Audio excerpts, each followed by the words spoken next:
I came back from Afghanistan alive, but the house I returned to felt already dead. Have you ever kissed someone and felt nothing? Daniel Miller tightened the strap of his duffel bag as the smell of coffee and disinfectant filled the Phoenix airport. For months, he had replayed this moment. His wife running toward him, arms wide open, tears streaking her cheeks. A kiss that would make the sand, the gunpowder, the blood, all of it, fade away. But reality doesn't follow the script of our dreams. Emily stood at the end of the terminal. Pale blue blouse, perfect hair, a polite smile painted on her lips. Not the trembling, passionate smile he carried in his memories. This one looked rehearsed, the kind of smile you give a neighbor, not a husband returning from war. Dan, she whispered. Her hand touched his cheek. Light, quick, hesitant. Fingers trembling. Not from passion, but from discomfort. Do you know that feeling? When someone touches you, and instead of warmth, you feel a wall. That night, Daniel lay in his own bed for the first time in years. He expected Emily to curl against him, to whisper the kind of nonsense lovers whisper in the dark. Instead, she turned her back, her breathing steady, cold. 2 weeks passed without intimacy. 2 weeks of excuses, headaches, fatigue. Not tonight. Every rejection cut deeper than the bullets and mortars he'd survived overseas. When she did kiss him, her lips were dry, quick, formal, dead. A kiss that belonged to a stranger. He remembered the last kiss before deployment. Her tears, her trembling promise to wait. Now, even her touch felt borrowed, like she was playing a role she no longer believed in. It was the little things that hurt the most. She no longer made his favorite breakfast, the ritual that once started their mornings. Her hugs became shorter, lighter, obligations, not affection. Her eyes slid away whenever he tried to talk about the future. And the silence between them was heavier than any words. He would lie awake at night, listening to her breathing. Once, she used to talk in her sleep, soft giggles, half-formed dreams. Now nothing, just silence. And he realized something terrifying. The war had ended out there, thousands of miles away. But here, in his own home, a new battle was beginning. Have you ever watched someone lie to your face and realized they'd practiced that lie before telling it? At 6 a.m., Daniel woke to a sound that didn't belong in his home. Gagging, water running, the kind of noise you hear in hospital bathrooms or behind nightclub doors, but never in your own. He pushed the door open, and there she was. Emily, hunched over the sink, wiping her mouth too fast, her face pale as chalk. It's nothing, she said quickly, her voice an octave higher than usual. Something from dinner. Dinner. Chicken stir-fry, the same meal they both ate. He felt fine. She looked like death. And something in her tone, the clipped rhythm, the rehearsed cadence, set alarms screaming in his head. In Afghanistan, he'd learned the difference between a nervous recruit and a man hiding intel. Emily's words sounded trained. Practiced. Do you know that feeling? When someone you love stares into your eyes, and every cell in your body tells you they're lying. That night, Emily slipped into the guest room. No kiss.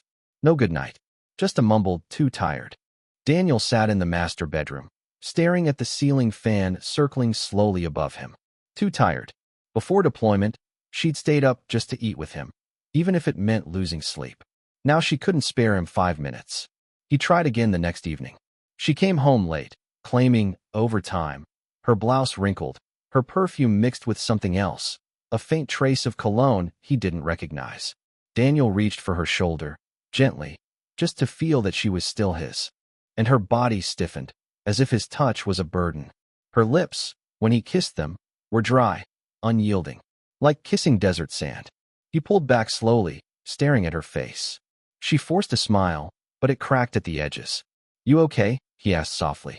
I'm fine, she said too quickly, eyes darting away. Then she added, Really, Dan, work is just stressful. Stressful. That word clung to her like a shield, but he didn't buy it. What's worse? Bullets slicing through the night sky, or your wife's voice breaking every time she lies to you. At dinner, he tried to reach for normalcy.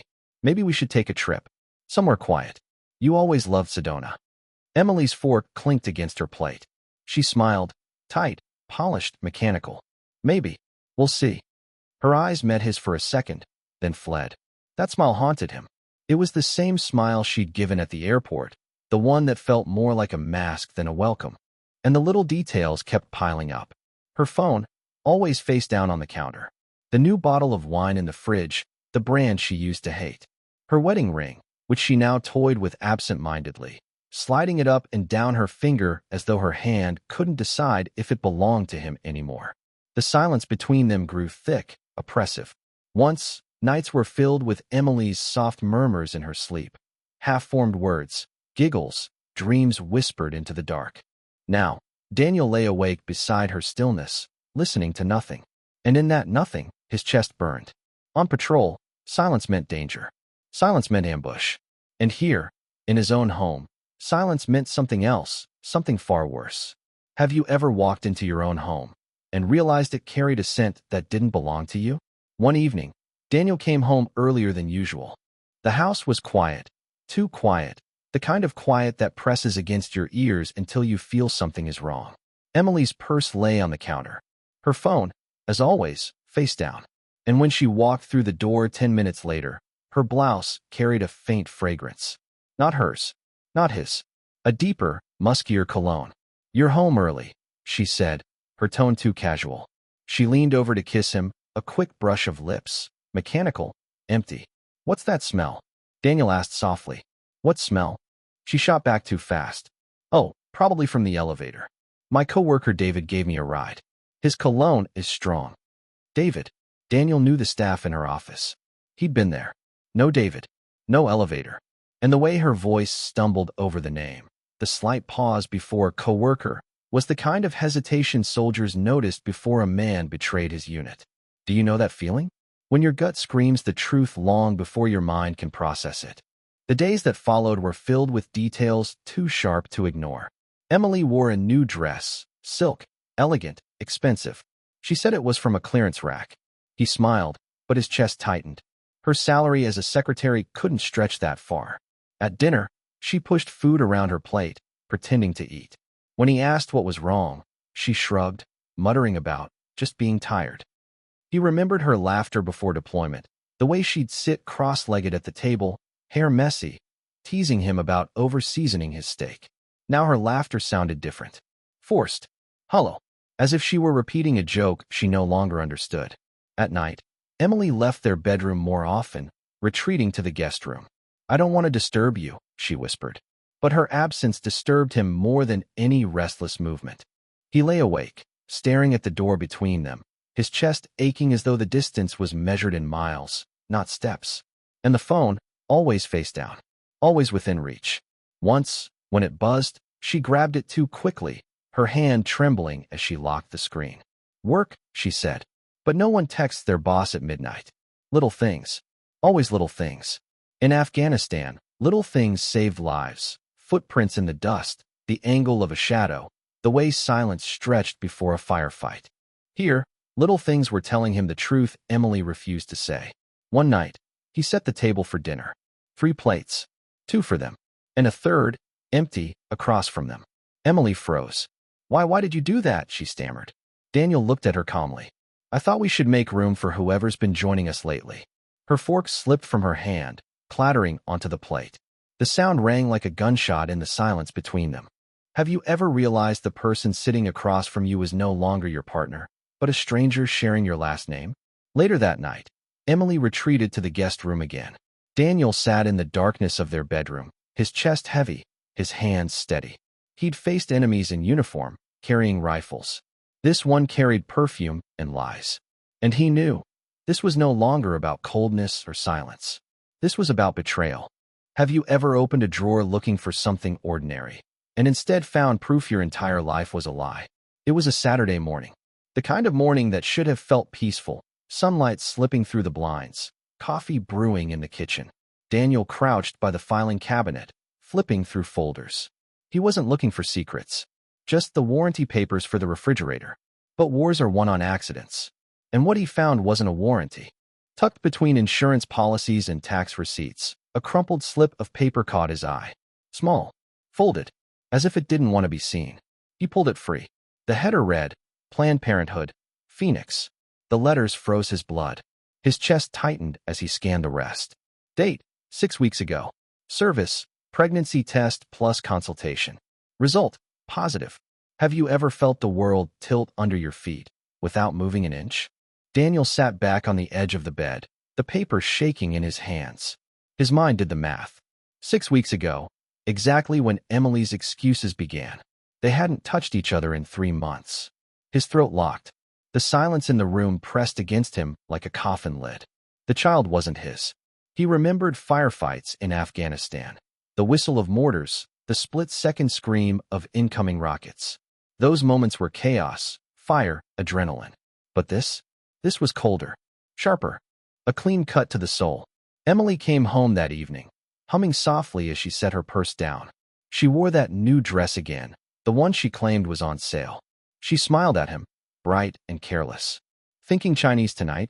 she asked, pulling her phone from her bag. Daniel looked up from the paper in his lap. His face was calm, steady. He folded the check and slid it into his pocket.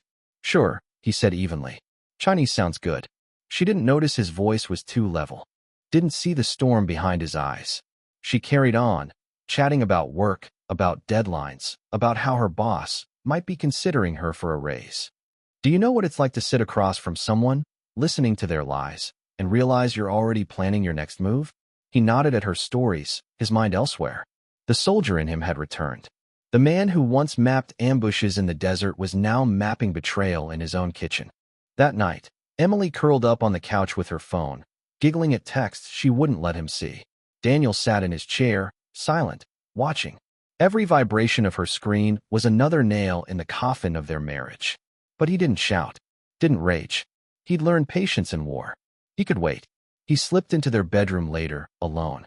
From the drawer beside his bed, he pulled out a small notebook. Not military-issued, just a black leather-bound journal. He opened it to a blank page and wrote one word across the top: war. Beneath it, he drew 2 columns: truth and lies. He placed the check under truth. And for the first time since his return, he felt clarity. Emily thought she was safe inside her secrets. She thought his silence meant ignorance. But Daniel Miller wasn't just a husband. He was a veteran. And veterans don't ignore the signs of war. Have you ever looked at someone across the table, heard them lie, and realized you'd stopped reacting because your silence had already become your weapon? The morning after discovering the check, Daniel sat at the kitchen table, sipping black coffee. The steam curled upward, but his face remained calm, unreadable. Emily bustled around the counter, dressed for work, her heels clicking too fast against the tile. "Big meeting today," she said brightly, pouring herself a cup. "If it goes well, maybe a promotion." Daniel nodded, his eyes steady on her. Promotion. Another word rehearsed, another piece of fiction. Once, he might have argued, demanded proof, raised his voice. But not now. War had taught him something better. Silence. Observation. Timing.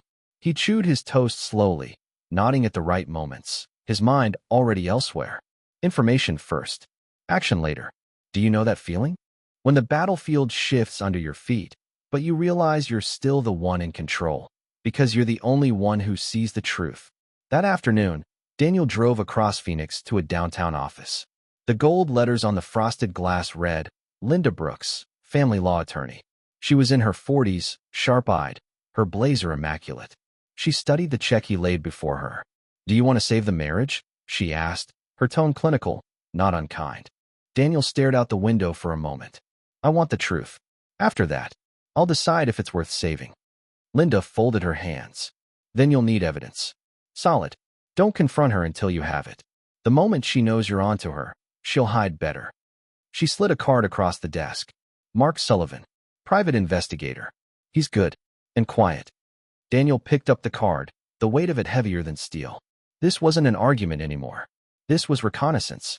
That evening, he met Sullivan at a diner off the freeway. The man was gruff, mid-50s, lines carved deep into his face. He stirred his coffee without drinking. "Give me 2 weeks, Sullivan said. "I'll know who, where, and how deep this goes. Photos, records, the whole package." Daniel shook his hand firmly. The handshake didn't feel like business. It felt like briefing a fellow soldier before an op. That night, back home, Daniel opened his notebook again. Beneath the word war, he added bullet points. Phone always face down. New dress. Late nights. The check. Soon, he would add names, places, times. He felt a strange calm settle over him. the same calm that used to come before dawn raids. Emily drifted into the living room, scrolling her phone, smiling faintly at whatever she read. Daniel leaned in the doorway, watching. She looked up, startled. "How was your day?" she asked, her voice a little too light. "Productive," Daniel said smoothly. "Got a lot done." Her eyes searched his face for meaning, but his mask didn't slip. For the first time, he realized he was wearing his mask better than she was. Have you ever felt the shift, the moment you stop being the prey and start becoming the hunter? Daniel went to bed that night without touching her. He lay in the dark, staring at the ceiling. His hand brushed against the notebook on the nightstand. He didn't need bullets, didn't need firepower. Not this time. His new weapons were patience, evidence, and silence. Have you ever followed someone you love and prayed you were wrong about where they were going? Friday night. Over dinner, Emily cleared her throat and spoke casually, too casually. "I'm driving down to Tucson tomorrow. My sister's having problems with her husband. She needs me." Daniel's fork paused halfway to his mouth. He knew her only sister lived in Sacramento, happily married. Tucson was a lie, plain and simple. He smiled faintly, nodding. "Family comes first," he said. She seemed relieved. Too relieved. That night, while she packed an overnight bag, Daniel checked his truck. Full tank. Camera ready. Patience locked and loaded. This wasn't a mission he wanted, but it was the only one left. Do you know that feeling? When every bone in your body wants to believe, but your training tells you not to. Saturday morning, Emily kissed him quickly on the cheek. "Don't wait up," she said, her voice too light, her eyes darting. Then she drove off. Daniel waited 10 minutes before starting his own engine. The roar of his pickup felt louder than usual, echoing in his chest like a drumbeat. He kept 2 cars behind her, changing lanes, adjusting speed. In Afghanistan, he'd tailed insurgent convoys through dusty valleys. Now he was tailing his wife through the Arizona suburbs. Her car left the freeway after just 30 minutes, nowhere near Tucson. Daniel's jaw clenched as he followed her into a quiet neighborhood in Tempe. Elm Street. A row of modest ranch-style houses, lawns neatly trimmed, mailboxes leaning in the heat. Emily pulled into a driveway. A man stepped out of the house. Tall, broad-shouldered, dark hair. He walked straight to her car, opened her door, and pulled her into his arms. The kiss that followed wasn't tentative. It was hungry, familiar. Daniel gripped the steering wheel until his knuckles turned white. His pulse thudded steady, not frantic. Combat taught him control. He reached for his phone instead of his pistol. One click, then another. Photos. Her car. The house. Their embrace. Evidence. Every picture felt like a bullet leaving the chamber. He sat there for 2 hours, watching shadows move across the blinds, hearing faint laughter drift through open windows. Laughter that had once belonged to him. Now it belonged to this man. This stranger who felt bold enough to claim Daniel's wife in broad daylight. The world outside looked normal. Kids rode bikes. A neighbor mowed his lawn. But inside Daniel's truck, it felt like a different battlefield. Silent, suffocating, merciless. When Emily finally left, her hair tousled, her blouse wrinkled, Daniel waited until she was gone. Then he started his engine and drove home, his heart steady, his mind sharp. That evening, when she returned, he greeted her with a calm smile. "How's your sister?" he asked lightly. Emily smiled back, too quickly. "It was tough, but she'll be okay." Her lie slid across the room like a blade. Later that night, Daniel typed the car's license plate into an online registry. The name blinked onto the screen, Ryan Cooper. Age 36. Occupation, contractor. And just like that, the shadow had a face. The enemy had a name. Have you ever looked at the person destroying your life and felt colder calm than you ever did in war? Have you ever wanted to know everything about the man who stole your life? Not because you admired him, but because you planned to tear his image apart piece by piece? Monday noon, Daniel's phone buzzed. Mark Sullivan's name lit the screen. "Got something you'll want to see," the PI said in his gravelly voice. "Better come by the office." Daniel drove downtown, his chest tight, but his hands steady. Sullivan's office was dim, blinds half closed against the desert sun. On the desk sat a manila folder, thick and heavy. Evidence always feels heavier than paper should. "Ryan Cooper," Sullivan said flatly. "Your wife's lover." Daniel opened the folder. Mugshots, records, photographs. His eyes moved slowly, absorbing every detail. Ryan Cooper, 36. Contractor, recently unemployed. Terminated 6 weeks ago under downsizing, though whispers of misconduct lingered. Mortgage 3 months overdue. 2 calls to police for domestic disputes. 1 child from a previous relationship. Unpaid alimony stacked high. This wasn't a man building a future. This was a man drowning. Daniel stared at a photo of Ryan, standing in his front yard, cigarette dangling from his lips. His gut twisted. This is the man she risked everything for? Do you know that kind of humiliation? When the betrayal cuts twice. First from her, then from the pathetic reality of who she chose instead of you. Sullivan tapped the page. He's not a prize. You ask me. She picked a sinking ship. That's on her. Daniel closed the folder. The rage inside him burned, but colder now. Controlled. The kind of rage that doesn't explode, but sharpens. Keep digging, he said. That evening, Emily returned home late, humming as she hung her purse. Work's been insane, she sighed. Boss might give me a raise if I keep putting in the hours. Daniel looked up from his notebook, calm. That's good, he said softly. His pen scratched another line under the column labeled lies. She smiled, not knowing she was performing for an audience who had already seen behind the curtain. At dinner, he watched her closely. The way she twirled her ring absent-mindedly. The way her fork hovered over food she never actually ate. And for a fleeting second, he thought of their early years, her messy ponytail, her laughter over burnt pancakes, her excitement about his letters from deployment. He swallowed hard. That woman was gone. In her place sat a stranger rehearsing lies. Later, alone in his truck, Daniel flipped through the dossier again. Debt, unemployment, violence. This was the man who'd invaded his marriage. Ryan Cooper wasn't a rival. He was a liability. And Emily had chosen him anyway. Have you ever realized that the person who betrayed you didn't just hurt you? They humiliated themselves, too? Daniel clenched the folder shut. His jaw tightened. He wasn't just gathering evidence anymore. He was preparing a reckoning. Have you ever let someone walk straight into the trap you built for them, knowing they'd smile the whole way in? Wednesday evening, Emily's voice floated across the living room, falsely cheerful. Dan, let's do something special this weekend. I'll make a reservation. Just us. A fresh start. Daniel looked up from his notebook. He nodded, his face calm, almost tender. A fresh start sounds perfect. But in his chest, the gears of strategy ground like clockwork. Fresh start? No. It would be the beginning of her end. The next day, Daniel met with Linda Brooks. The attorney's sharp eyes caught every detail as she slid a stack of documents across the desk. Divorce papers. Drafted and ready. Don't serve them yet. Wait for the right moment. She leaned closer. If she thinks you're oblivious, she'll slip. Use that. Timing is everything. Daniel nodded. Timing had kept him alive overseas. He would use it again here. That afternoon, Sullivan arrived at his doorstep with a brown envelope, thick with evidence. Photos of Emily's car parked outside Ryan's house. Credit card statements showing dinners she never mentioned. A police report on Ryan's violent past. More than enough, Sullivan muttered. You want the truth, Miller? Here it is. On paper, on camera, in black and white.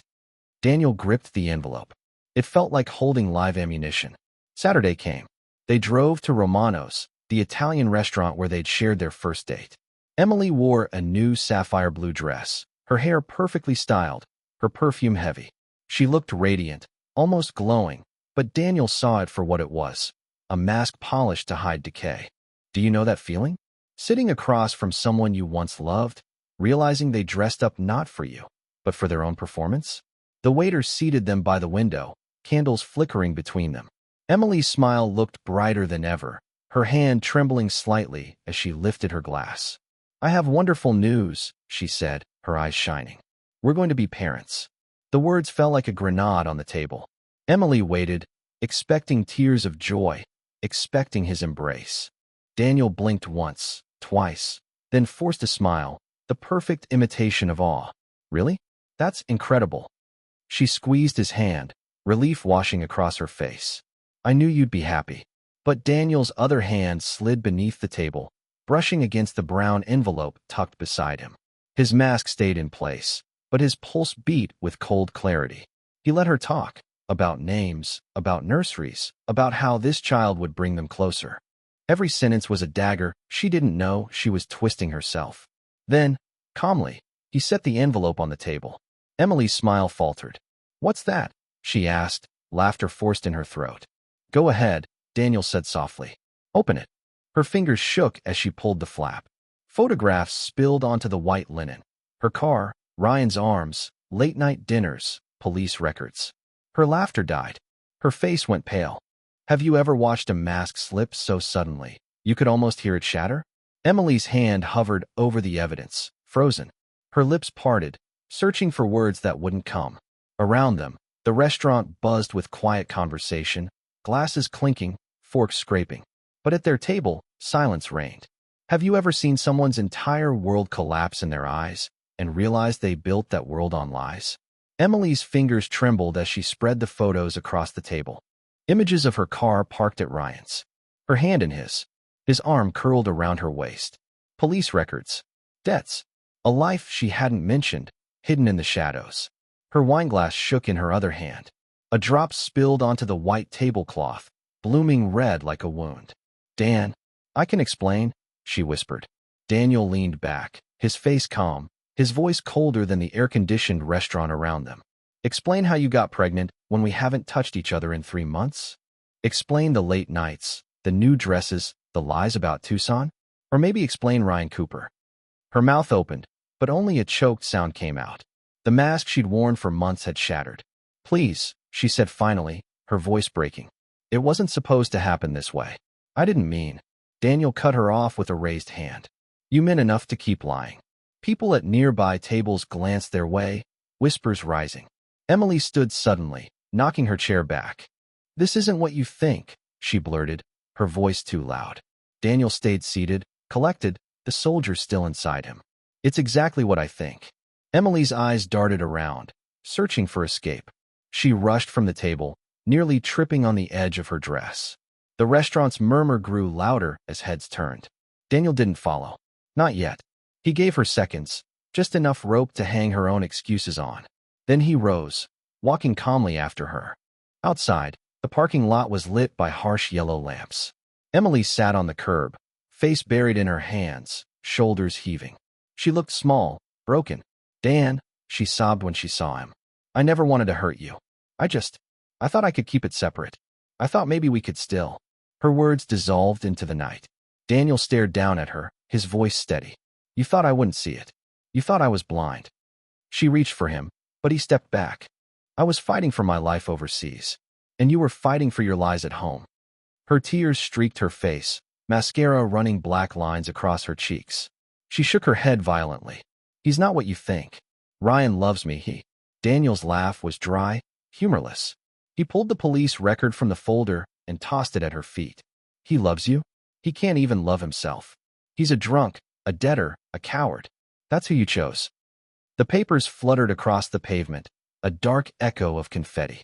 Emily bent to gather them, her hands shaking so badly she dropped half of them again. Do you know that moment when the truth weighs more than the lies ever did? When even the liar can't carry it anymore. Daniel turned away, heading toward his truck. Emily's voice cracked behind him. "I can change. Please, Dan.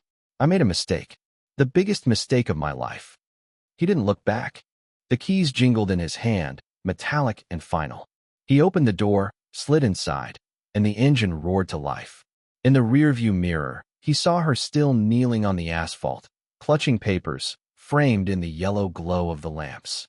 She looked less like a wife and more like a stranger drowning in her own lies. Have you ever signed your name on a piece of paper and felt the weight of years lift from your shoulders? Monday morning, Daniel sat in Linda Brooks' office. The blinds were half open, letting the desert sun spill stripes across the polished desk. In front of him lay a stack of documents, his divorce papers. "You've done everything right," Linda said, her tone calm but firm. "No shouting, no violence, just proof, clean and final." Daniel picked up the pen. His hand was steady, his signature bold across the line. In Afghanistan, he'd signed after-action reports, casualty forms, supply orders. But this was different. This wasn't about duty. This was about freedom. He slid the papers back across the desk. "It's done." Linda nodded. "It's done." For the first time in months, Daniel breathed fully. Weeks passed. Emily called sometimes. Her voice on the line was soft, trembling, laced with regret. I made a mistake, Dan. The worst mistake of my life. Please, I can fix it. He would listen quietly, then hang up without a word. The silence afterward felt cleaner than any promise she could make. Do you know that moment when the ghost of someone you loved finally stops haunting you because you no longer let them in? When the baby was born, Daniel ordered the DNA test. The results came weeks later, crisp and undeniable, 0% paternal match. The paper felt lighter than the Planned Parenthood receipt, yet it hit harder. The truth was final. Emily tried to argue, her voice cracking. Doctors make mistakes. It's not possible. But the numbers stared back coldly. No bullets, no grenades, just science delivering the fatal blow. Meanwhile, Ryan Cooper unraveled. His debts deepened. He vanished for days, sometimes weeks. Other women appeared. The illusion collapsed, leaving Emily alone with a child who bore none of Daniel's blood. The man she thought was her savior was nothing more than another storm. She picked up work at a diner, carrying trays instead of promises. The sapphire blue dress that once shimmered in candlelight now hung forgotten in the back of a closet. The ring she used to twist nervously sat in a pawn shop case. Daniel, meanwhile, built something new. He sold the old house, the one that had become a mausoleum of silence. He bought a smaller home in Scottsdale, modest but his own. He took a management job at a manufacturing plant. At night, he enrolled in college courses. Each page of notes, each new skill, felt like planting seeds in soil he could finally trust. He let the rose bushes at the old house wither. Emily had planted them years ago, insisting they'd be their tradition. Now their dry stems stood as brittle monuments to a love that no longer lived. Daniel never watered them again. Some things weren't meant to survive. Do you know the power of walking away without anger, just truth? Months later, he sat on his porch, the desert wind cool against his face. The war overseas had carved scars on his body. The war at home had carved deeper ones in his soul. But both wars had taught him the same lesson. Survival isn't about being the strongest, or even the smartest. It's about seeing the truth and accepting it. Emily's voice echoed sometimes in his memory. I made a mistake. But he no longer carried her mistake as his burden. The phone rang once more, her number flashing on the screen. Daniel let it buzz, then fall silent. He leaned back, exhaling into the dusk.